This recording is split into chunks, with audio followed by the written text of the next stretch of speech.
Hi there, and welcome to Flip the Script Season 2, Episode 6, Elevator Pitch, and how to reinvent yours in the new normal to resonate with your buyers. My name is Beck Holland. I'm the CEO and founder of Flip the Script, and obviously a complete dork. Before we jump in, if you'll do me a favor, go to flipthescript.co and be sure to download the deck so you can follow along at each step of the way. Once you've done that, let's go ahead and jump in. So let's start with a bit of an agenda. There are going to be 6 different parts to today's agenda. Number 1, how can I uncover my true buyer persona? We're going to review this for people out there who don't feel confident in their buyer personas and they want to add an extra oomph and not just take the word for marketing, and make that a part of the opinion, but really go the extra mile.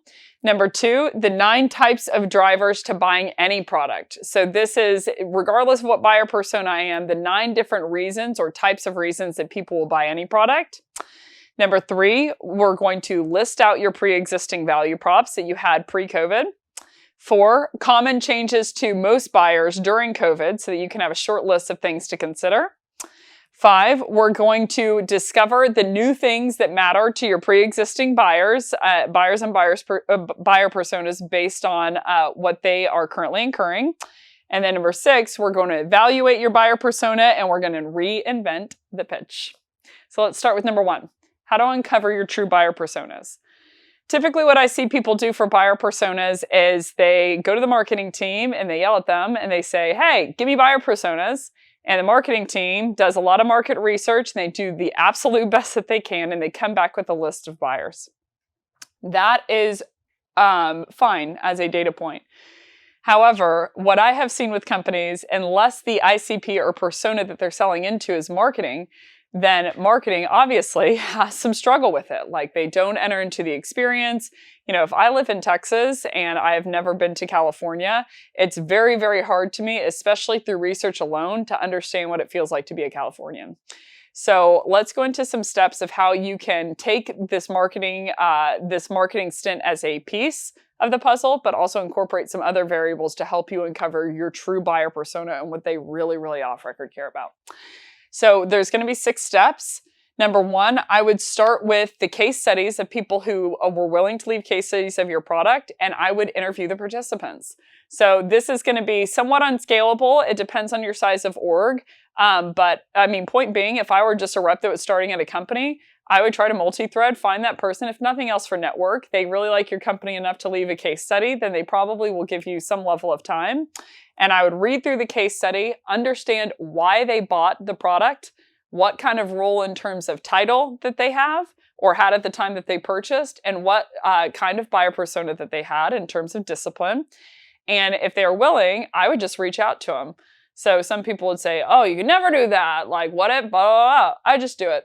I would just go find them and say like, hey, would you connect with me for 30 minutes? Looks like you bought our product. Thanks, by the way. I'm new to the org, and I just wanted to, if you'd be willing to give me 15 or 30 minutes, I'd love to ask you a couple of questions. I know you don't owe me this, but it'd be really helpful if you'd be willing to do it.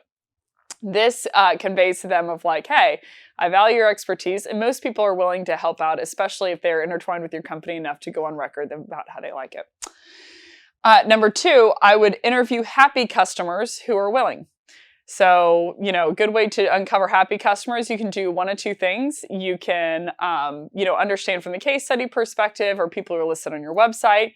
You can go off of NPS score. I have asked people to pull an NPS score to see anyone who is above an 8, and see if they're willing to talk to me.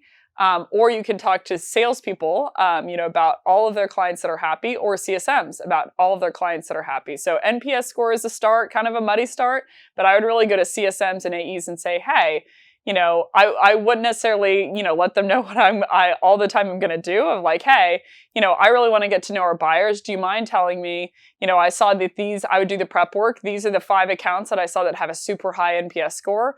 Did I get that right? Or is there any background that I didn't know? And usually they'll be willing to share, like, oh yeah, that customer loves us, blah, blah, blah. And I would just reach out to them on LinkedIn and schedule some time.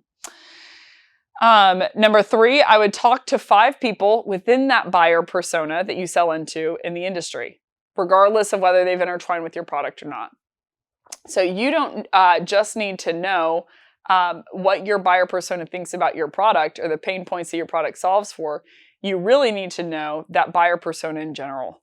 So I would hate to bottleneck myself to understand what CISOs think of my actual product or just the pain points we solve for. Because if you're a holistic seller, you really want to deeply understand in terms of concept, not just by memorizing a pitch, right? So I really want to be investigative about, okay, I'm selling into a CFO. What is a CFO's day like? What does a good, bad, and great CFO look like? What are they typically metriced on? What are they typically concerned about? And I would go for general and detail, trees and forest both. And I would go for that buyer persona and not even mention my product. So great example, I was selling at a company where I was selling into CIOs. And I knew that I needed to get to know what a CIO did. So I just went to LinkedIn and I made a post and I said, hey, I need to know what a CIO does and what they care about. Anyone willing to help? CIO from Dell commented in the thread. I was shocked, said, yeah, I'll give you some time. So there I am, 2 hours later, on a 2-hour call with the CIO from Dell. Absolutely shocking, and I learned an invaluable amount about what goes on in their roles. So a lot of times people, they're frustrated by a number of different variables in their day, and they're more than happy to, let those loose a little bit within reason. So if you can just be not that shoulder to cry on, but someone that they open up to and say like, hey, you want to be very, very clean in your agenda. I just want to get to know CIOs better. And I would resist the urge to sell them in that meeting. So do not talk about your product or your understanding. I would not go for the short-term gain if I'm going to try and sell them because this is the CIO of Dell. I would say, hey, can you, thank you so much for hopping on the phone. This is my buyer persona. I don't understand the first thing about CIOs. Can you just tell me like high level, what does your role care about? What are the struggles that you run into? What are you focused on? What are you metriced on? What are your goals? And what are the pains and pleasure that you see as leading indicators as a way to hit those goals? So I would always go for comprehension, understanding, and I would not play the short-term game and try to sell them. So if they're going to buy, they will get to know your buyer persona and your product by way of explanation, eventually, naturally, organically in conversation. So I would not bait and switch them and be like, I need to know the CIO of Zendesk, and then be like, here's what our product does. I would seek in that meeting to get the information. Number 4, I would interview the person internally who's in that role. So this is a low-hanging fruit because typically you have a person internally who is within the role that you're selling into. Sometimes they're kind of a brand ambassador online because they fit into that role. So I would say, hey, I'm new here. Would you, we sell into sales operations. You are our sales operations director. Would you give me 20 minutes to help me understand from your perspective how you would really use our product? So all of these are stacking pieces of the puzzle to really give you a good understanding of what your buyer persona cares about. I would do these in ranking order, by the way. This is sequential for me. Number 5, I would ask salespeople why people typically buy. So I would go to typically my most tenured rep and the most successful rep. On a side note, this is a good way to build rapport, slip into the mentee chair, build some kind of relationship internally that could be very valuable to you long term. But that would certainly not be my goal in my agenda. I would just, go to the top performing salesperson and say, hey, can you tell me a little bit about, I noticed that you do the homework for them. I noticed that you sold into these 10 accounts, 3 marquee accounts you sold into are X. Can you tell me a little bit about who was the person who pulled the final trigger? What was their level in terms of hierarchy? What was their discipline? And why they bought us and what their results were. So a lot of salespeople, whenever you come up to them, especially if you go up to a very tenured seller, it's like the higher they are and the more tenured they are, usually the less ego that they'll have and the more they are willing to help. So they want to really pay it forward. So I would go to that person. I will never forget when I came in out of school, I was selling multi-million-dollar projects, anywhere from 2 to 20 million for a very, very global HVAC company. That's a very technical product that I certainly did not have the degree for. So most of the salespeople were in industrial distribution. So they had quite a bit of legwork on me of at least they understood the industry to some degree. They had studied for it. And out of a class of 20 hires of full cycle AEs, I was the only one who had a degree other than that. So I had a marketing degree. So I'm like, what on earth do I know about HVAC equipment. Like, all I know is that it's either cold in here and hot in here, and if I don't like it, then I call my dad or I call the maintenance person. So I remember that I came in and I'm like, okay, who is the best seller? And everyone talked about this seller. I doubt that he'll watch this video because he's an HVAC, but I am going to give him a shout out because he's one of the most deadly sellers I've ever seen. His name was Clip Weaver. And I'm like, okay, I need to just like suck it up and go up to Clip and ask him for some help. So I went up to him and I said, I never forget, went to his office. This is back in the day where people had offices. And he was getting up from his desk and I knocked on his door and I said, hi, I'm new sales girl. Can you help me for a second understand who we sell to and what we sell to them? And he goes, what's your name? I said, Beck. He goes, walk and talk, Beck, walk and talk, Beck. So I walked out of the room with him and I'm just trailing with this piece of paper and this pen, trying to figure out what he's talking about. And he was unbelievable for me. He, helped me understand our buyer, all the deals that he had closed. I was like, I saw you close this school district for 25 mil and you closed this school district and you closed this building and X, Y, and Z. And you have, 5 deals currently in flight. And like, can you walk me through that? And eventually he said like, hey, I am going to drive to this school district that is 2 hours away because I need to do an audit. You want to come with? And I'm like, heck yeah. So I jump in the car and it gives me 2 hours of his time. So I think that, rewards go to the bold. So you need to go up to that account executive who is the best seller and say like, hey, can you tell me a little bit about our buyer? Because I'm lost. Or I certainly don't have the experience here. And in my experience, they're more than happy to help. And then the last one is I would digest and leverage the marketing material for buyer personas. So I certainly I think that marketing has a piece of this, that's why I mentioned in the beginning, but they shouldn't bear the entire brunt. So now you know how to truly understand who your buyer persona is and why they're buying your product. Let's go into the 9 types of reasons that anyone buys any product, the 9 drivers. So the first type is to help with a current pain that they know about. So there's 4 examples here. Number 1, help solving a problem that they already know about more efficiently than they currently are. So this is a pain in case number 1. They have blisters on their feet. They are solving for it by putting Band-Aids on it.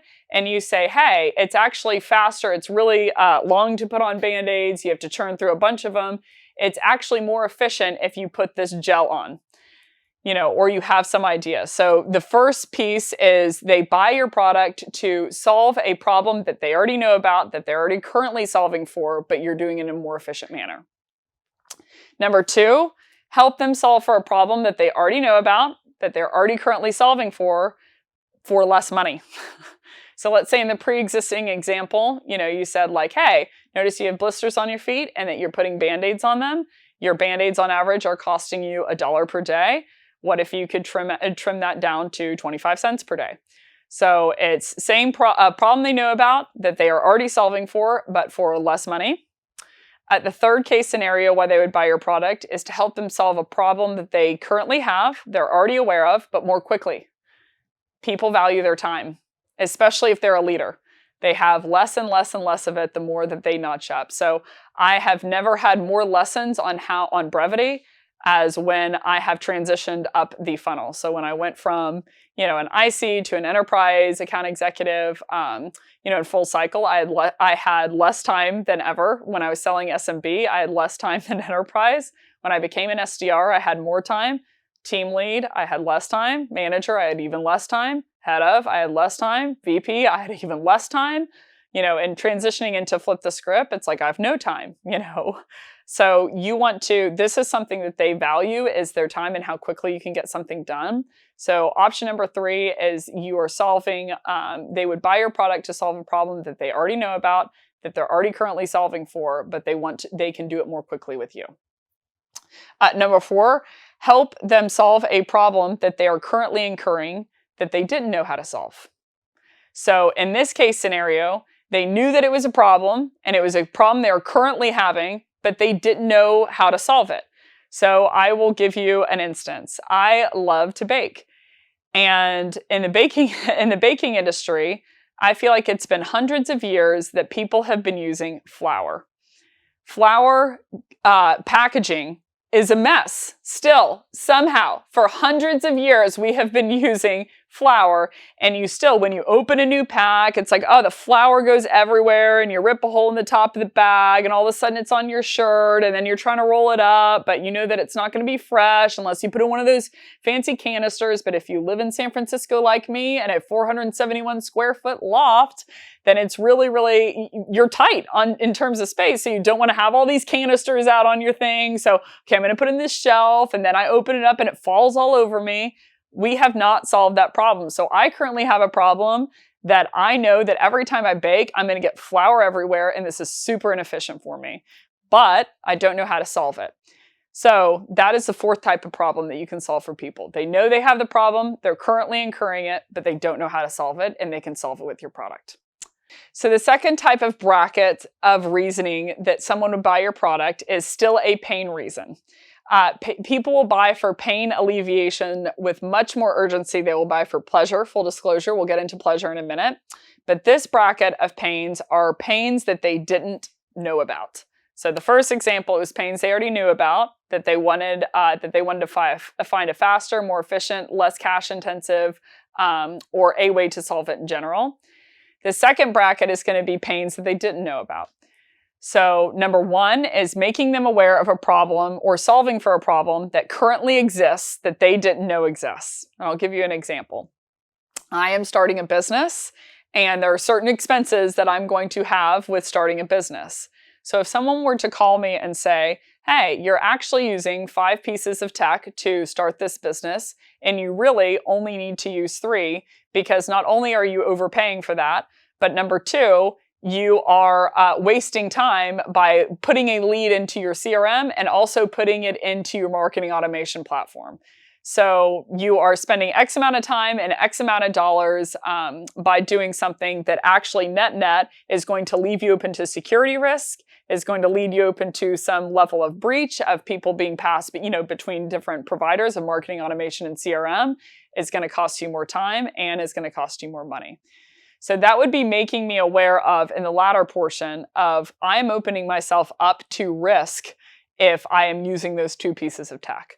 So that is a problem that I had no idea about that currently exists, probably within my workflow. Hypothetical workflow, by the way. That is not a problem that I'm running into. I've actually already solved for that problem.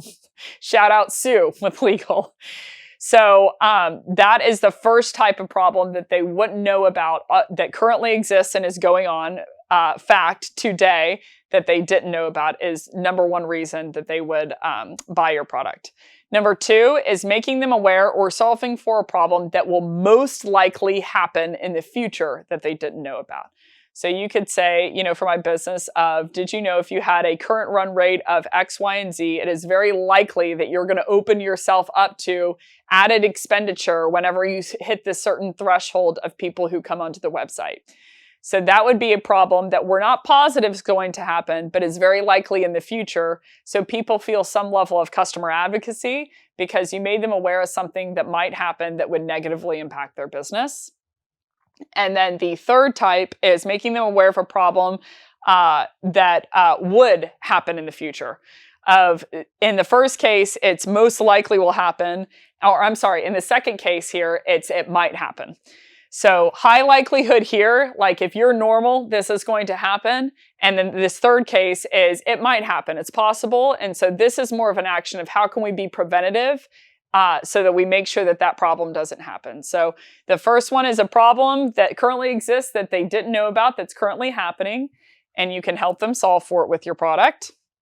The second is making them aware of a problem or solving for a problem that will most likely happen in the future if they are quote unquote normal or typical, and you can help them prepare for it. And then the third case scenario is making them aware of a problem that might occur in the future if they don't take action. In that case, you can help them prevent it, or you can help them prepare for it if you think that it's going to happen either way. So I've seen both kinds of products that can help people that they'll buy for. The third type of reason that someone would buy is to help add pleasure. In COVID, it seems a little weird to be talking about adding pleasure because it'd be a very tough sell from my perspective or my viewpoint. But the types of pleasure that you can talk to someone about that you're, some people sell, let's say, hotel reservations at luxury resorts. You're going to take a little bit of a hit because of the pandemic, especially because people can't travel. However, net, before COVID and after COVID, this is something that people buy because of. So I'll never forget that they said during the Depression that people always find the money to drink, which is a pleasure ad.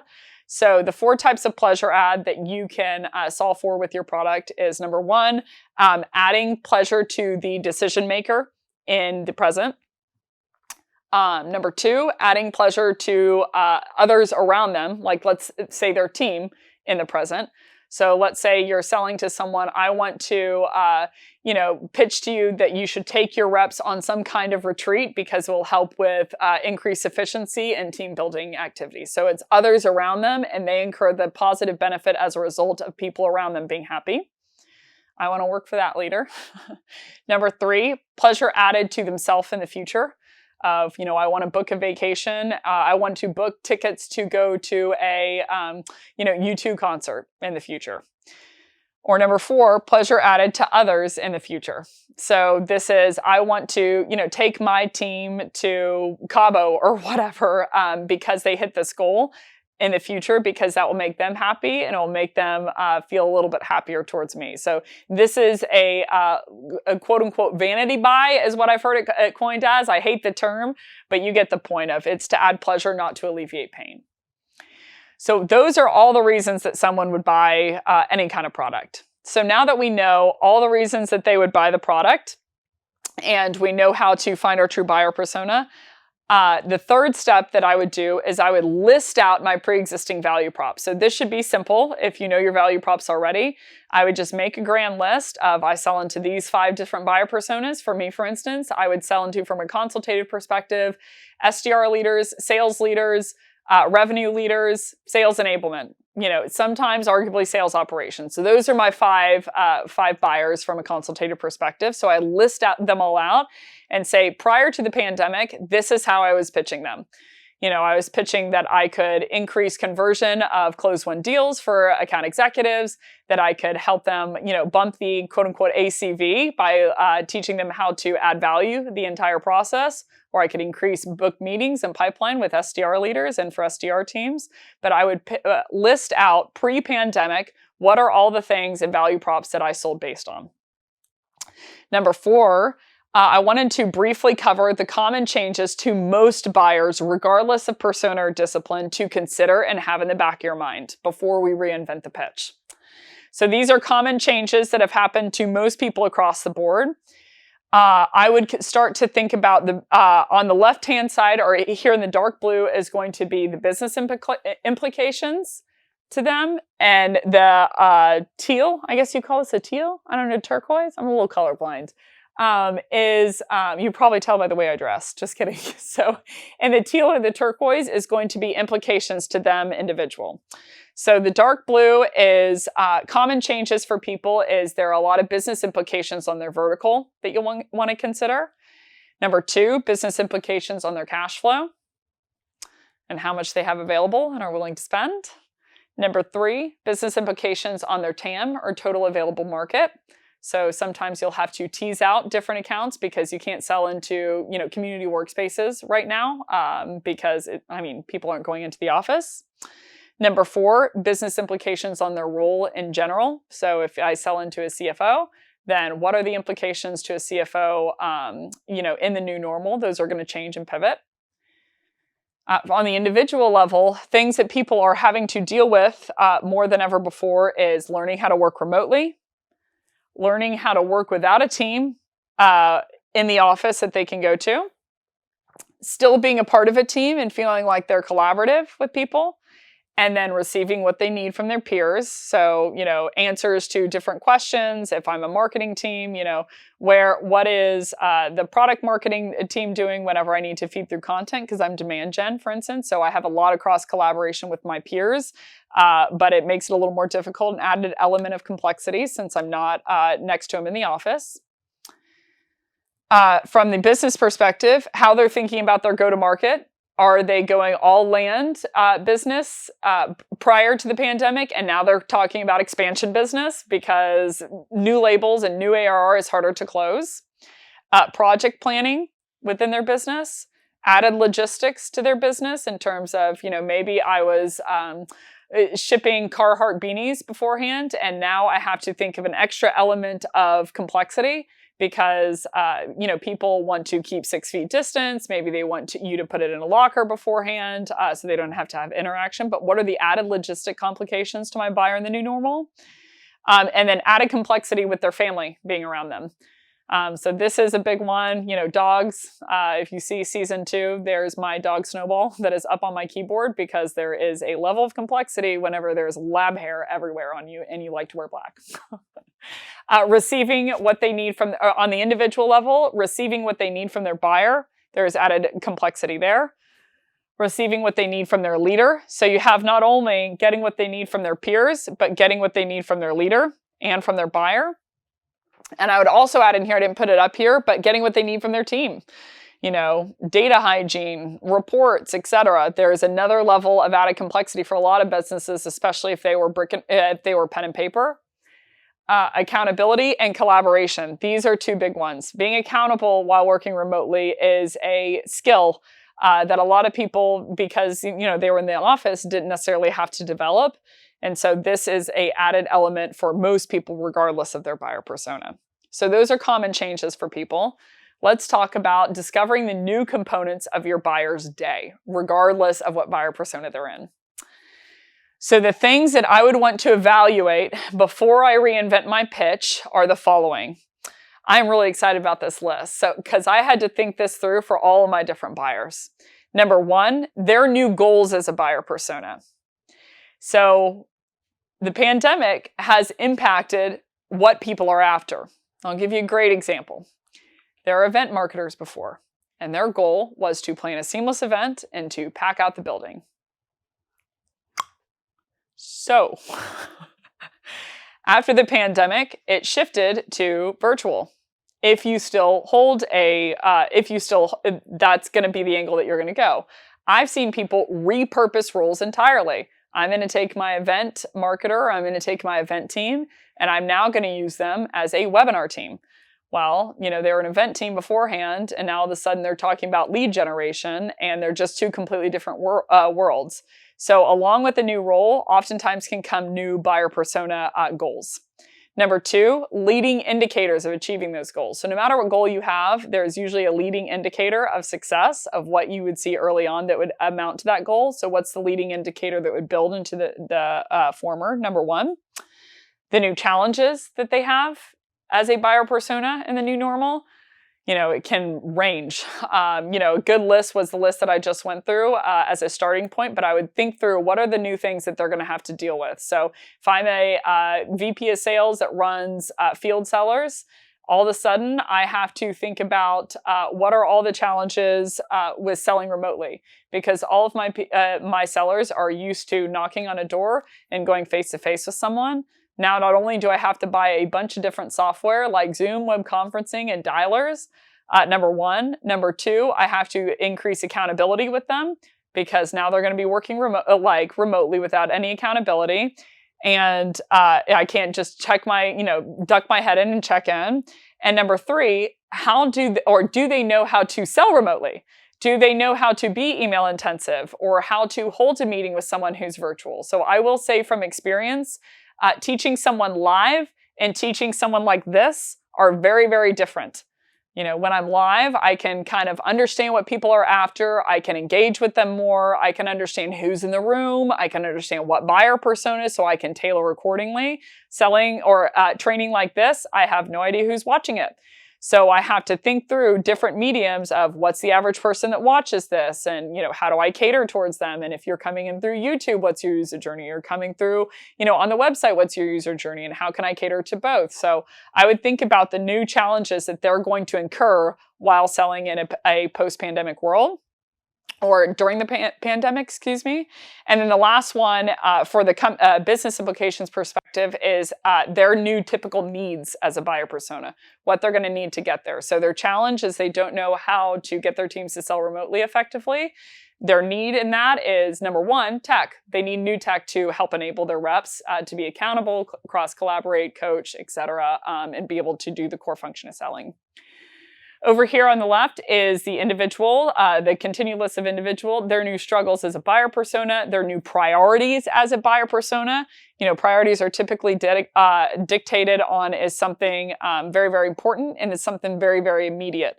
And the list goes on, but what are their new priorities, ranking on those variables?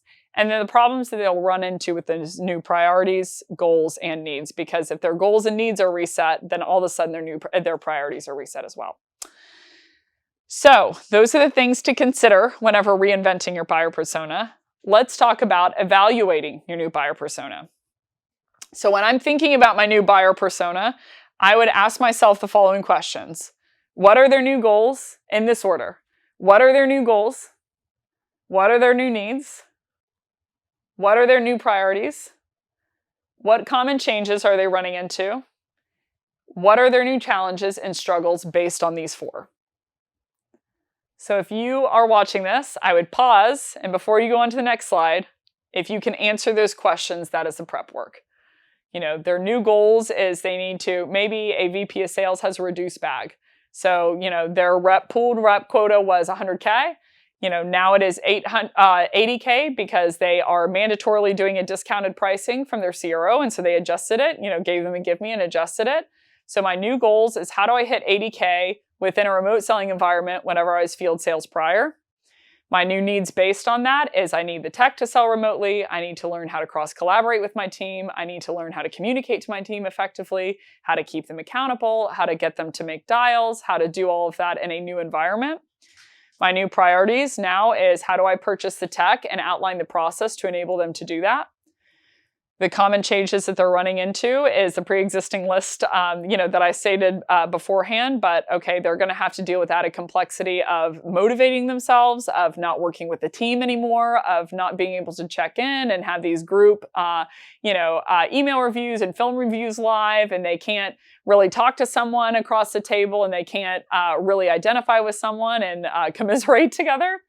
And so their new challenges and struggles based on the above is this list. So if you can answer those questions, that is the majority of the prep work. And now you want to, based on that list, reinvent your new buyer persona pitch. So the steps to reinventing your buyer persona pitch are what are the I would answer the following questions. Sorry, I'm question girl here. Number one, I'd ask myself, what are the pre-existing problems that we solved for early in the session? So we solved for, I make sellers better through training. Or I make increased revenue and increased pipeline through a myriad of different things. Process, tactical training, etc., team structure, infrastructure, sequences, blah, blah, blah. Number two, what is the pre-existing pleasure we add if we were a pleasure sale? The third question, what is our, I need a grammar consultant. Okay, sorry. My new challenge is that I don't know how to spell or speak the English language, apparently. What are the new problems we solve, and what is the new pleasure that we add now, post-pandemic? So you have pre-existing problems, pre-existing pleasure, and what are those both post-COVID for my buyer? And then the last billion-dollar question, how does our product solve for the questions on the former page and on this page? So I'd focus on these of like this question in specific. What are the new problems that we need to solve for and pleasure that we add now? And how does my product back that up? So this slide is going to be key for you whenever you're thinking about what are their new goals, what are their new needs, what are their new priorities, what are the common things that they're running into, and what are the challenges, struggles based on these questions. Once you have that list, I would start brainstorming not what my product solved for in the past, of, I used to make sellers better. Now I need to focus on how I make remote sellers better. So let's say for flip the script, let's say that it had been a pre-existing company and I had sold pre and post COVID. Beforehand, I would be thinking all about how do I train people on methodology train for apprehension and attention, or sorry, apprehension and people ascertaining the content so that they can get better on their cold calls.